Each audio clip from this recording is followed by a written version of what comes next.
көрүңүздөр. Күй баян аттуу музыкалык уктурууну баштайбыз.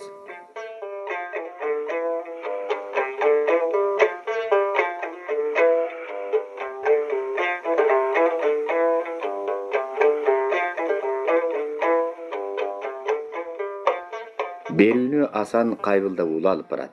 Бүгүнкү берүүдөн Кыдыр аке күйлөр баянын угасыздар. Кылымдар саябанында бүт өмүрүн эл ишине, калк намысына багыштап, акыл ою өз замандаштарынан озо жашаган адамдар да болгон.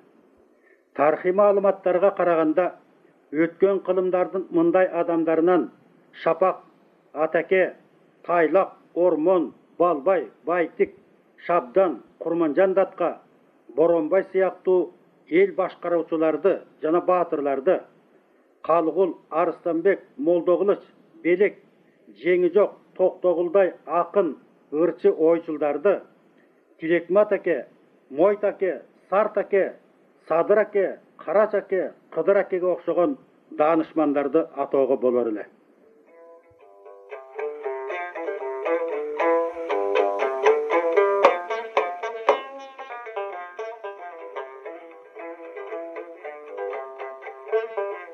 Ал эми музыкалык урханий дөөлөтүбүздүн пирлери деп Локе менен Күрөңкөйдү, Ниязалы менен Токтогулду, Майлыбай менен Боккөтөндү, Айдыралы менен Абакты, Мураталы менен Байгазыны, Богачы менен Бурулчаны элестетсек, алардын катарынан Кыдыр акенин да ысмын атоо аша чапкандык боло койбос.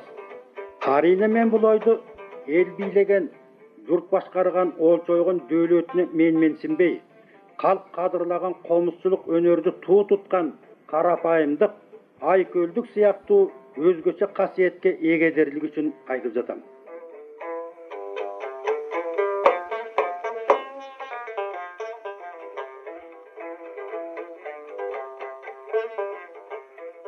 Он 18 жашынан болуштукка шайланып, 18 жыл жогорку бийлик баскычын өтөгөн, Орусиялык империянын парламентине өкүл болуп катышып, ак падышадан аскер ченин алган, Оёздун орун басарлык кызмат даражасына чейин көтөрүлгөн, улуу даражалуу адамдын кара тамандарча кылтырмап, күү жаратмандык өнөрүн аңдасак, бир себептен өөн өрөзгөй туюлары да шексиз. Анткени менен калайык калкка кеңир тараган күйлөрү аркылуу болуш Кыдырга караганда комузчу Кыдырдын ысмы узун элдин учуна, кыска элдин кайрына тегиз тарап, оош кыйыштуу өмүр турмушу чыйры санжыра уламыш болуп, эл оозунан түшпөй айтылып келет. Айтмакчы, Асан чакырып койгон Кыдыр деген ысмына калк тарабынан кошумча аке деген ардактуу наамдын ыйгарылышы деле ошол айкөлдүктүн, жөнөкөйлүктүн шарапатыбы деп да ойлоп кетесиң. Кошумчалар сөз өткөн заманда түндүк кыргыздарында аке деген атактуу саналуу гана адамдар болгон. Көл тескейинен Тилекмат аке, Сарт аке, Күнгөйдөн Садыр аке, Мойт аке, Көл башынан Карач аке, Кыдыр аке гана татыктуу болушканы маалым. Эскерте кетерибиз, бул ыйык наам бир уч бийлик төбөлдөрүнүн мыйзам токтому менен эмес, жумурай журтчулуктун жүрөгүнөн, ишениминен чыккан эң жогорку сый урматтын белгисинен улам жаралган.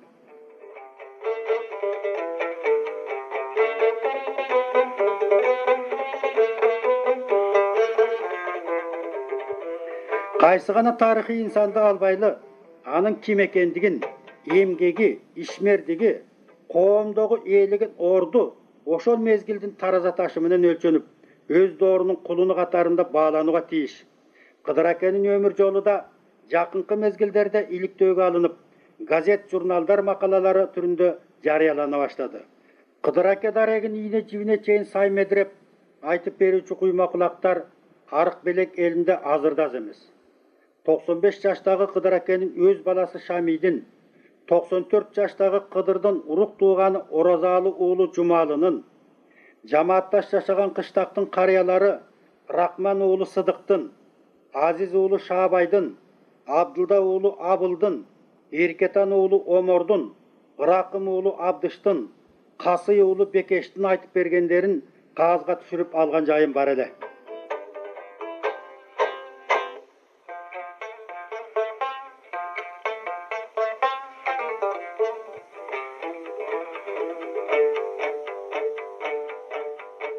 Кыдыр акенин ата теги Көл бугусундагы Арык тукумусунан тарайт.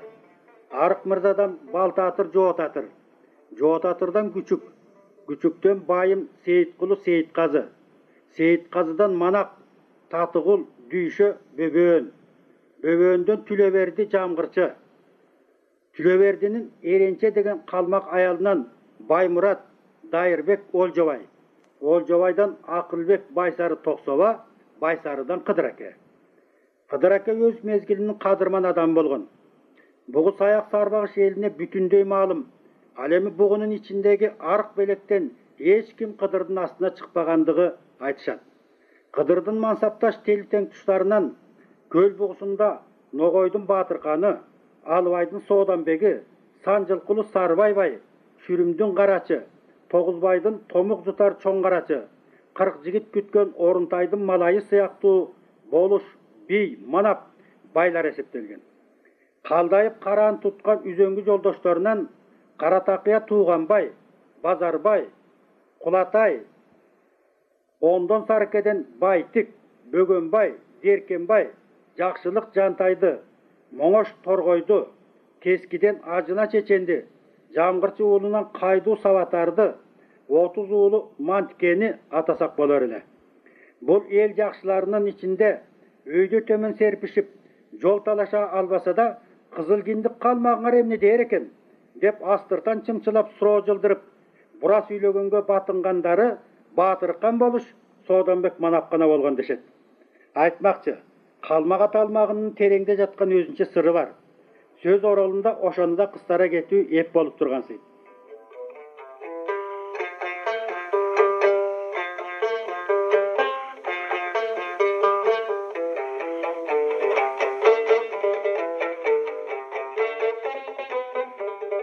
Илгери bir жортуулда калмактан сулуу келин 11-12 жаш кыз олжого түшөт.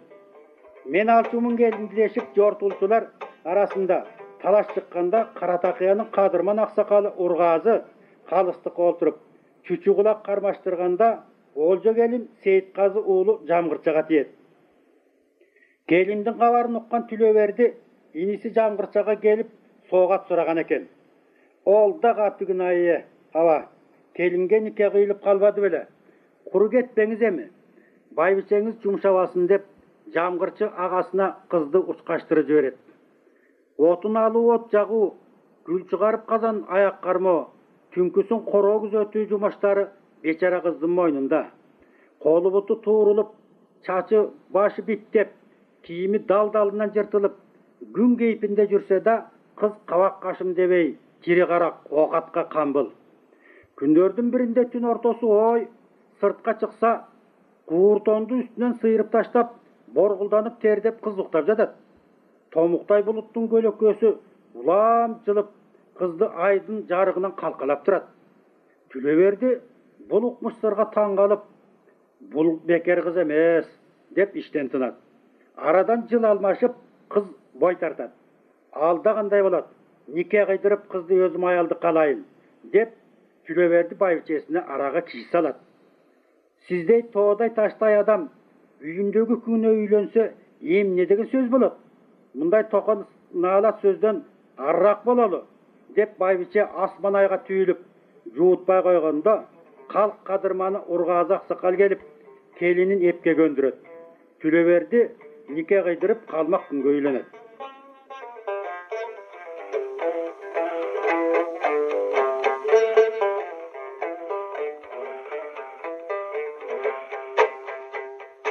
Чоң казан сууну ысытып, эки келин ээн үйдө кызды самындап, кырып жышып жууп, кычысын кетирип, бити кушунан арылтып, далдалынан кеткен таар кийимин өрттөп, жаңы кийгизип, бийдин төшөгүнө жаткыргандан кийин калмак күң сымбат мүчөсү келишип, өңүнө кирип суйкайып чыга келген экен.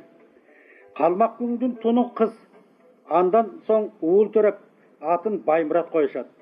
Баймураттан Дайырбек Олжобай, Олжобайдын токолу Кытай кызы Мейиз байбичеден Акылбек Байсары Токсоба, Байсарыдан Кыдыр аке. Түлөберди бийдин тукумдарынын мыктылары ошол калмак энеден төрөлүшкөн. Жанагы Кыдырды калмаксың деген азил тамашанын жагдайы ушул окуядан улам айтылып калган экен.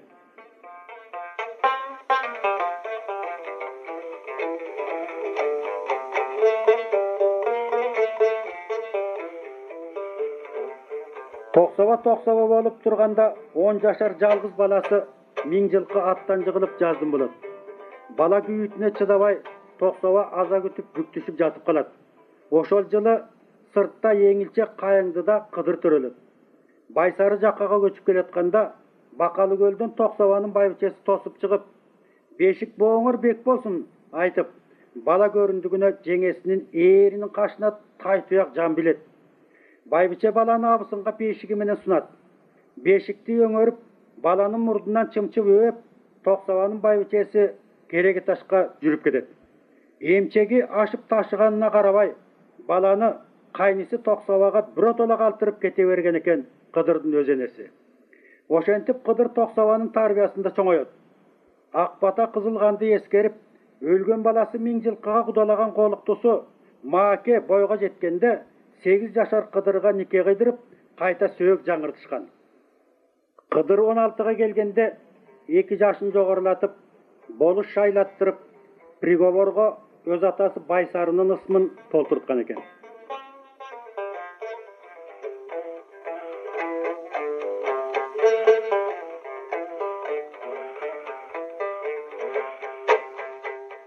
Кыдыр жашынан акылы жирек, калыс, бейбечараларга кайрымдуу бийлик жүргүзүп, эл журтка мартабасы артып, зоболосу көтөрүлө берет.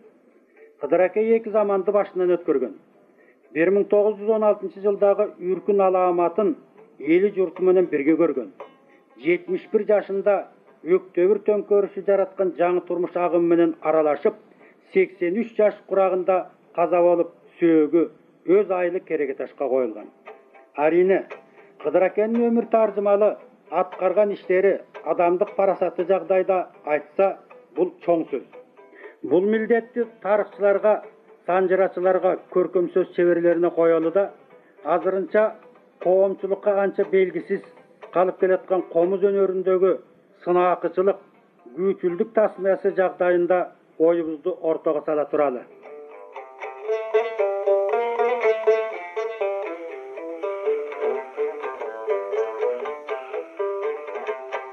Комуз кылындай коңур, кыяк добушундай жылаажын, асылдыктын аруу сезимине бүткөнсүгөн кулакка жагымдуу Кыдыр аке аталган ысым балалык баяу тургумдан эле атамдын айтып бергендеринен улам көңүлүмө кыттай уюп калган эле.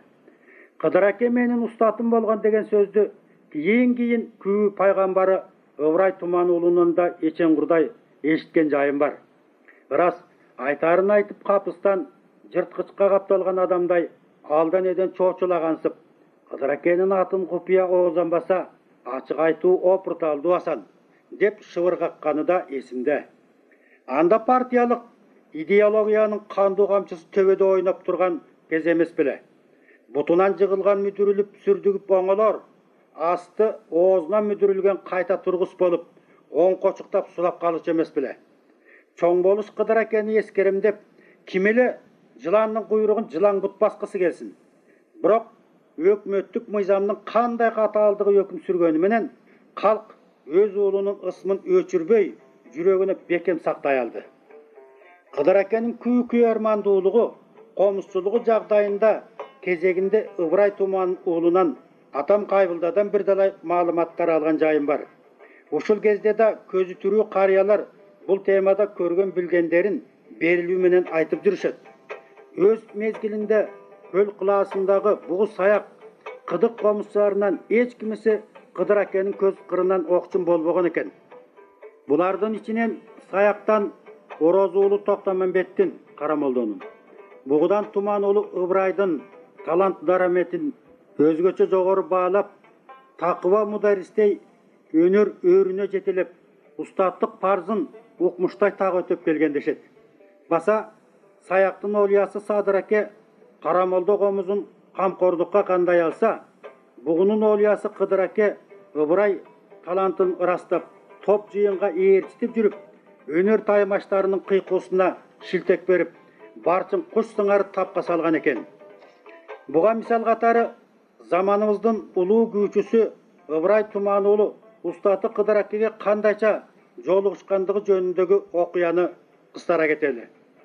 Ыбырай 16-17 жашка келип, бала комузчу аталып, оюн күлкүгө тойбой, мен Тумандын уулу Ыбырай, күүлөрүм тизген шурудай, ырда десе ырдаймын, ырларым чыгат жыбырай, күйгөндөн айтам бир сабак, күлпөтү жаштын ушундай, деп жаштардын оюн шоогунда жоробозо үлпөтүндө күүлөнө күүчертип, жаагын жана ырдап жүргөн мезгилде, "Ой, Тумандын ырчы баласы, жүргүн биз менен, сенин өнөрүңдү Кыдыр Акеге сынатабыз", дешип алып жөнөшөт.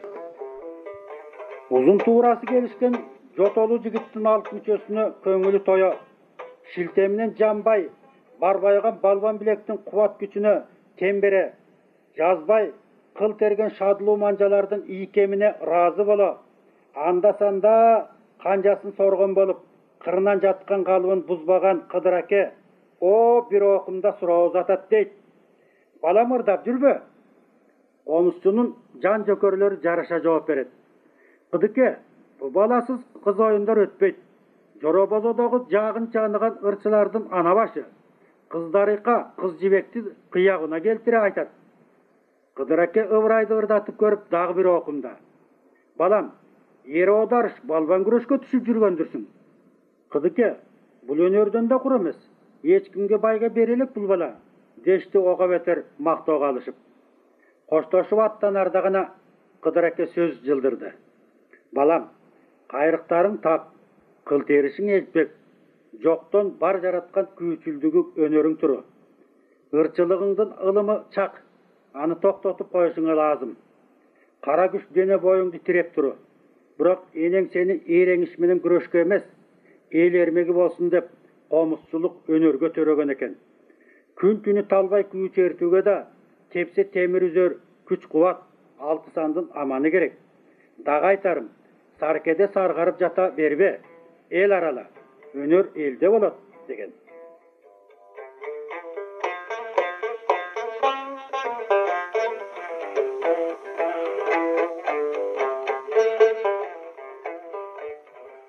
Ошондон көп өтпөй Кыдыр Аке Белек элинде чоң караштын айлы Бексултан дегендин тоюна Ыбырайды ээрчитип барып чоң топко салат. Ал жерде Буурабай, Атай деген таазын комузчулар менен беттешет. Баатыркан Сооданбек Ырыскелди сыяктуу эл билермандары "Ой, Кыдырдын кара жигитинин кайрусу башка экен го" деп жогору баа беришкен экен. Жарыктыгы икем Устаты Кыдыр Акеге алгачкы жолукканы, анын берген таалим тарбиясы жөнүндө өмүр бою эскерип калар эле. "Кыдыкемди көп ээрчидим, нускоосун алдым. Анын бир жолку айтканы менен ырды токтотуп, карандай күүгө өттүм. Эреңишке да чыкпадым. Билек күчүмдү жалаң күүчүлдүк өнөргө арнадым" дээр эле. Кыдыр Аке комуз ээртип топко түшкөн эмес. Анын ак өргөсүндө эң кастарлуу буюм катары өрүк комуз илинип турар эле. Эртелиге чейриккенде же турмуштук кыйын кырдаалда керегеде илинген комузун алып, жан жолдошундай сыр чечишип, баарлашып, кубаныч кайгысын тең бөлүшкөн. Ушул жагдайда кыдырлык кымбат кайрыктар жаралып, күү базарындагы таңсык буюм катары өз кардарларын таап, комузчулардын репертуарынан түшпөй күнү бүгүн чертилип келет. Өнөр өңүрү кең, талант кыйыры чексиз күүчүлөрдүн төкмөсү Ыбырай Тумануулунун бай репертуарында да түрмөк кыдыр кайрыктары боло турган. Алардын бир дары Кыдырдын арманы, Кыдырдын ботою, Кереге таштын кербез ботою, Төгөөчү деп аталчу. Канткен менен бул күүлөрдүн бир тобун радионун алтын казынасына аманат, мурас катары таштап кеткен экен кайран киши. Эми Кыдырдын арманы деген күүсүн Ыбырай Тумануулунун аткарышында угуп көрөлү.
Men radionun muzikalik altın qazinasına Kıdır güylörün jazdırışkan komuzçulardan 20'dan aşığın tizmeley aldım. Alardın arasından Çalagız İmankulu oğlun, Bektur Osman oğlun, Asılbek Eşmanbet oğlun, Hasanbek Kıdırnazar oğlun, Hasanalı Kıştovay oğlun, Mekiş Bağata oğlun, Beyşem Bakı oğlun, Musa Moldakan oğlun, Bektur Bögönbay oğlun, Bödöş Maşa oğlun, Torgoy Çağlar oğlun, Bolşevik Abdijalil oğlun, bu Suvalı Kazak oğlun atap kessek bolar ele.